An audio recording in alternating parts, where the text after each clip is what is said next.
How to create a system restore point on Windows. Press the Windows key on your keyboard to open the Start menu. Type Create a Restore Point and select the corresponding result from the search list.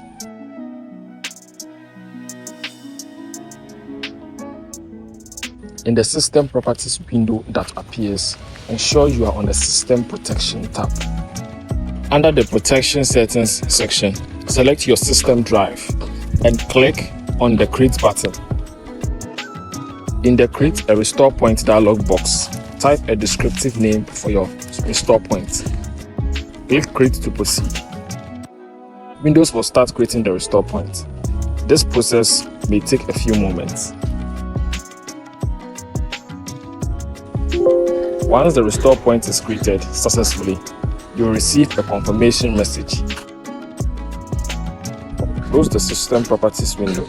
To verify the restore point, you can visit the System Protection tab, where your newly created restore point should be listed.